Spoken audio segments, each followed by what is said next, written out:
ఇప్పుడు ఒక తల్లికి ఇద్దరు కొడుకులైనప్పుడు, తల్లికి ఒక కొడుకంటేనే ఇష్టం. ఒక పెద్ద కొడుకో, చిన్న కొడుకో ఎవరో ఒకరు మాత్రమే ఇష్టం.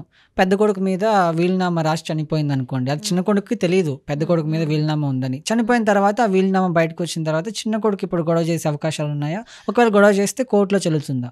గొడవ చేస్తారు, చేయనియండి. కాకపోతే ఫస్ట్ క్వశ్చన్ విల్ బి ఆ మదర్‌కి ఆస్తి ఏడ నుంచి వచ్చింది? ఎక్కడి నుంచి వచ్చిందని ఇంపార్టెంట్. ఒకవేళ తాతల ఆస్తి నుంచి వచ్చింది అనుకోండి, హ్మ్. తాత ముత్తాతల ఆస్తి, హ్మ్. యాన్సిస్టర్ ప్రాపర్టీ అనుకోండి, ఖచ్చితంగా చిన్న కొడుకు కూడా ఆ ఆస్తి మీద హక్కు ఉంటుంది. ఓకే. ఒకవేళ మదర్ సెల్ఫ్ అక్వైర్డ్ ప్రాపర్టీ, తన స్వార్జితం హ్మ్. సొంతంగా సంపాదించుకున్న ఆస్తి మాత్రం తను ఎవరికైనా ఇచ్చుకోవచ్చు. మీరు నమ్మరు, ఈవెన్ అనాథాశ్రమం కూడా ఇచ్చుకోవచ్చు.